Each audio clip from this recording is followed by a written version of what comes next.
श्री गुरु ग्रंथ साहिब जी की बेअदबी के मामले लगातार सामने आ रहे हैं। हालांकि इसे लेकर पंजाब सरकार और एसजीपीसी ने काफी सख्त रुख अख्तियार किया है, लेकिन इसे मामले पर रोक नहीं लग पा रही है। श्री गुरु ग्रंथ साहिब की बेअदबी का मामला फिर से सामने आया है। श्री गुरु ग्रंथ साहिब सत्कार कमेटी ने न्यू अमृतसर से श्री गुरु ग्रंथ साहिब के 2 स्वरूप हासिल किए हैं।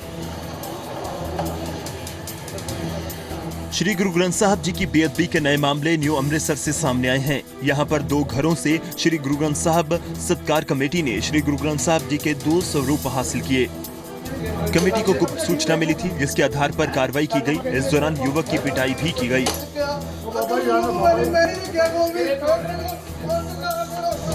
सत्कार कमेटी के सदस्य के मुताबिक श्री गुरु ग्रंथ साहिब का प्रकाश करने के बावजूद यहाँ पर शराब और मांस का उपयोग किया जाता है।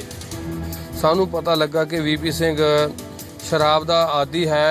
ਜਦੋਂ कमरे ਦੇ ਵਿੱਚ ਦਾਖਲ ਹੋਏ ਧੰਨ ਗੁਰੂ ਗ੍ਰੰਥ ਸਾਹਿਬ ਜੀ ਪੀੜੇ ਤੇ ਸਵਾਈਮਾਨ ਸਨ। ਉਹਨਾਂ ਦੇ ਜੋ ਕਾਕਾ ਨੌਜਵਾਨ ਉਹਨੇ ਸਾਨੂੰ ਦੱਸਿਆ ਕਿ ਇਹ ਜਦੋਂ ਦਾ ਪ੍ਰਕਾਸ਼ ਹੈ 2 ਸਾਲ ਹੋ ਗਿਆ ਪ੍ਰਕਾਸ਼ ਕੀਤਾ ਹੋਇਆ ਹੈ। ਜਦੋਂ ਪ੍ਰਸ਼ਾਸਨ ਨੂੰ ਨਾਲ ਲੈ ਕੇ ਗੁਰੂ ਸਾਹਿਬ ਜੀ ਦੇ ਅੰਗਾਂ ਦੇ ਦਰਸ਼ਨ ਕੀਤੇ, ਗੁਰੂ ਸਾਹਿਬ ਦਾ ਅੰਗ ਵੀ ਕੱਲਾ ਕੱਲਾ ਹੋਇਆ ਸੀ ਅਤੇ ਕਾਫੀ ਅੰਗ ਜਿਹੜੇ ਉਹ ਪਾੜੇ ਹੋਏ ਸਨ। सत्कार कमेटी ने कार्रवाई करते हुए दोनों स्वरूप अपने कब्जे में ले लिए हैं। उन्होंने एसजीपीसी से मांग की है कि वे बिना जांच करवाए किसी को भी स्वरूप न सौंपें।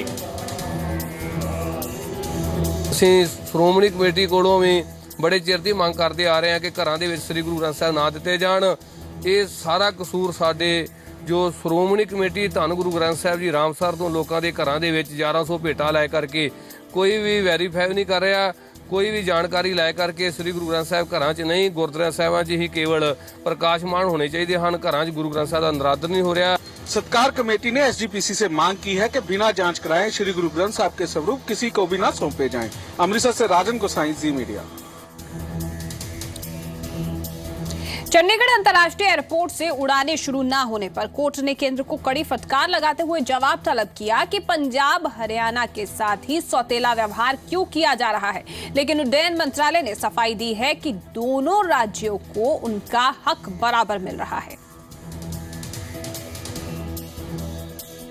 चंडीगढ़ एयरपोर्ट से इंटरनेशनल फ्लाइट शुरू होने के मामले में Punjab and Haryana high court की तल्ख टिप्पणी के बाद इंटरनेशनल फ्लाइट शुरू होने का रास्ता साफ होता नजर आ रहा है। चंडीगढ़ एयरपोर्ट से अंतर्राष्ट्रीय उड़ानों को लेकर पंजाब हरियाणा हाई कोर्ट की सख्ती का असर नजर आने लगा है। अंतर्राष्ट्रीय उड़ानों में देरी को लेकर लगातार सुनवाई कर रहे हाई कोर्ट ने सोमवार को 2 घंटे तक इस पर सुनवाई की। इस दौरान सिविल एविएशन के सचिव अदालत में पेश हुए। बहस के दौरान सिविल एविएशन के सचिव ने कहा कि 10 जून तक अंतर्राष्ट्रीय उड़ानें शुरू करने के लिए सभी क्लियरेंस दी जाएंगी। इसके बाद अदालत ने इंडिगो को आदेश दिए कि 3 सप्ताह के अंदर वो अपना अंतर्राष्ट्रीय फ्लाइट शेड्यूल पेश करे। इंडिगो ने भरोसा दिया है कि वो चंडीगढ़ से दुबई के बीच जून के अंत में या फिर अगस्त की शुरुआत में अंतर्राष्ट्रीय उड़ान शुरू कर देंगे। Civil aviation ministry as a special case they are taking care of और कस्टम की क्लियरेंस भी हो रही है। तो इंडिगो की जो फ्लाइट है वो 10 जून की एक नोटिफिकेशन रहती है कस्टम की, वो होने से के बाद उनके लिए क्लियर है। तो कोर्ट ने अब इंडिगो को डायरेक्ट किया कि एज सुन एज आपको 10 जून की परमिशन मिलती है, विद इन 3 वीक्स आप अपना फ्लाइट शेड्यूल देंगे। वहीं एयर इंडिया ने अदालत को बताया कि वो दुबई और शारजाह के बीच कॉम्बो फ्लाइट शुरू करने की प्लानिंग कर रहे हैं। इसके लिए उन्हें एक बार फिर से फ्लाइट रीशेड्यूल करनी होगी।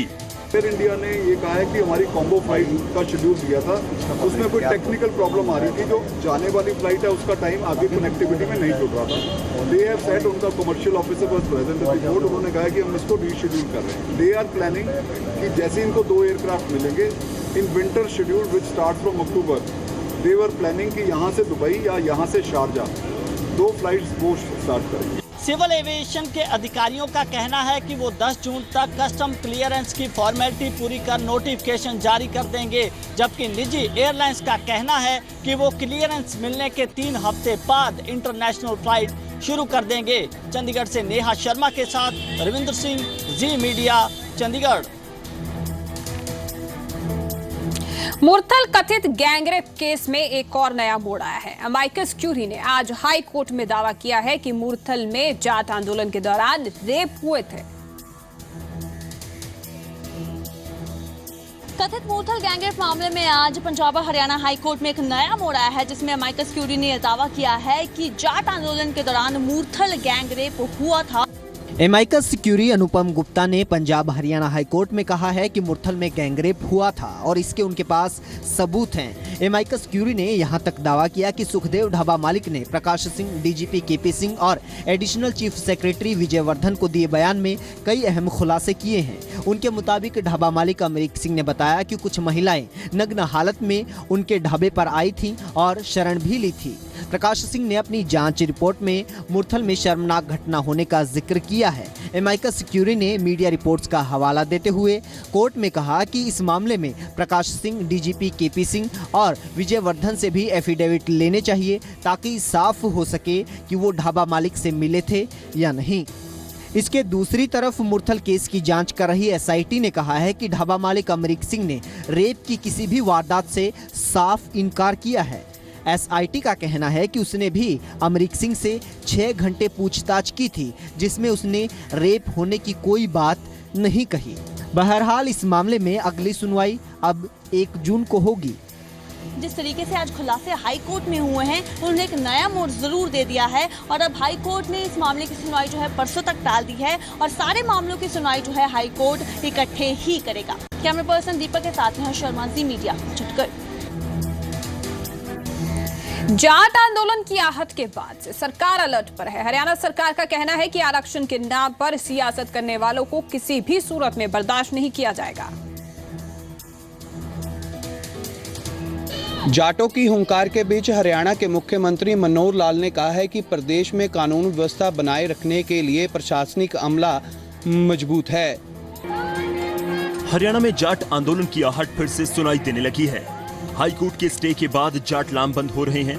बैठकों के जरिए आगामी रणनीति पर मंथन हो रहा है, लेकिन दूसरी तरफ सरकार भी पूरी तरह से मुस्तैद है। केंद्र ने प्रदेश के 7 संवेदनशील जिलों में पैरामिलिट्री फोर्सेस तैनात कर दी हैं।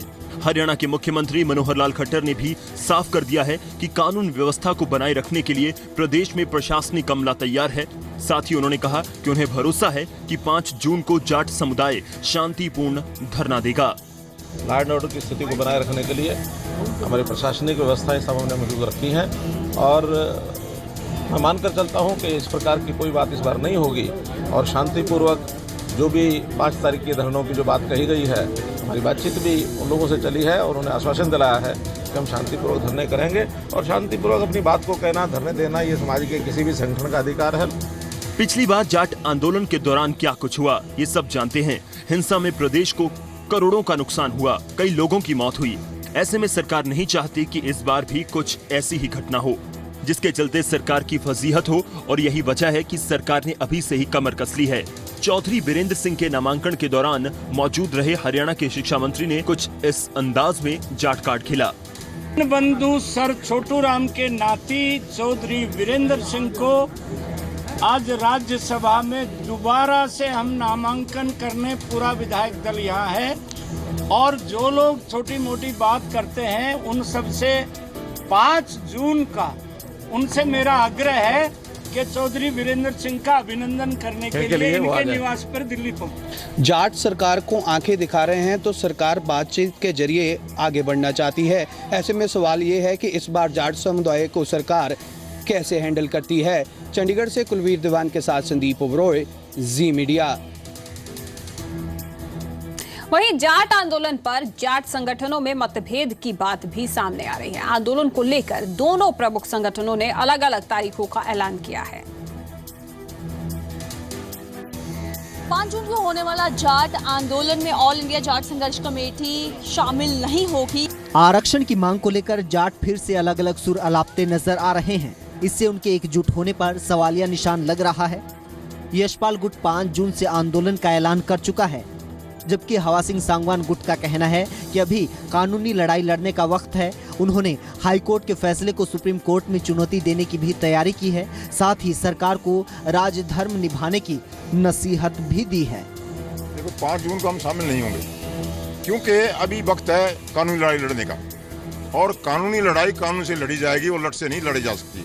तो हम अभी कानूनी लड़ाई लड़ेंगे और उसके बाद सरकार से भी साथ साथ हम ये कहते हैं कि और सरकार ने जो वादे हमसे किए थे वो अपना राज धर्म निभाए। हाई कोर्ट ने एडमिशन्स पे और जो नई भर्तियों में रिजर्वेशन मिलनी थी उस पर जो स्टे किया है उसके खिलाफ फैसला किया है जाट संघर्ष समिति ने कि वो सुप्रीम कोर्ट जाएं उस ऑर्डर के खिलाफ और सुप्रीम कोर्ट से रिक्वेस्ट करें कि जब तक केस पेंडिंग है तब तक इस पे किसी तरह की स्टे ना मिले।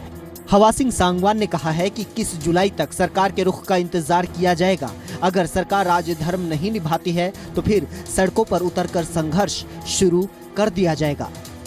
हम अपना काम करेंगे, कानूनी करेंगे अभी, और यदि सरकार अपना राज धर्म नहीं निभा पाती है और हमको निराशा मिलती है तो देखो हमको सड़क पर आना पड़ेगा और वो हम जो है 21 जुलाई के बाद ये कार्रवाई करेंगे, पहले नहीं करेंगे। हम चाहते थे कि सरकार इसको केंद्र में ले जाए और 9 शेड्यूल है जो 31 आर्टिकल का उसके अंदर इसको डलवाए ताकि चैलेंज न हो सके। वो काम सरकार ने नहीं किया। हम तो भरोसे बैठे थे, 90% हमको उम्मीद थी सरकार ऐसा करेगी। यही कहना है कि जाट आंदोलन की सारी लड़ाई जो है वो लीगल तरीके से लड़ी जाएगी और जाटों का फिलहाल यही कहना है कि आखिरी दम तक जो है वो आरक्षण के लिए जो है लड़ते रहेंगे। कैमरा पर्सन दीपक चौधरी के साथ में शर्मा, जी मीडिया, छत्तीसगढ़। जाट आरक्षण मामले पर बीजेपी सांसद राजकुमार सैनी और केंद्रीय मंत्री चौधरी बीरेंद्र सिंह आमने सामने हैं। सैनी ने चौधरी बीरेंद्र सिंह के बयान पर तीखा पलटवार किया है। बीजेपी सांसद राजकुमार सैनी ने चौधरी बीरेंद्र सिंह के उस बयान का जवाब दिया है जिसमें चौधरी साहब ने कहा था कि जाट आरक्षण को संविधान के शेड्यूल 9 में डाल दिया जाए तो फिर जाट 27% की सूची में आ जाएंगे। पंजाब हरियाणा हाईकोर्ट के स्टे के बाद एक बार फिर जाट आरक्षण को लेकर हरियाणा में जाट समुदाय आंदोलन की राह पर है। उन्होंने 5 जून को आंदोलन की चेतावनी दी है, लेकिन इस बीच केंद्रीय मंत्री और हरियाणा बीजेपी के जाट नेता चौधरी बीरेंद्र सिंह ने जाट आरक्षण को लेकर अपनी निजी राय रखी है। उन्होंने कहा कि अगर जाट आरक्षण को संविधान के शेड्यूल 9 में डाल दिया जाता है तो फिर जाट 27% की सूची में आ जाएंगे और ऐसे में उनकी वैधता बनी रहेगी। मेरा अपना ये मानना है कि शेड्यूल 9 में अगर हमारे को जो जिस तरह हरियाणा सरकार का फैसला है शेड्यूल 9 में अगर डाल दिया जाएगा तो हम 27% की उसमें आ जाएंगे और फिर उसकी वैधता बनी रहेगी। फिर वो ऐसे नहीं है कि कोई भी जाके कोई चैलेंज कर सके। लेकिन जाट आरक्षण का खुलकर विरोध करने वाले बीजेपी के सांसद राजकुमार सैनी ने चौधरी साहब के इस सुझाव पर कहा कि जो लोग अब आंकड़े दिखाकर आरक्षण की मांग कर रहे हैं उनको अब अगर आरक्षण चाहिए तो वो सरकारी पदों और दूसरे जगह पर बैठे जाति विशेष पर एक श्वेत पत्र जारी करें।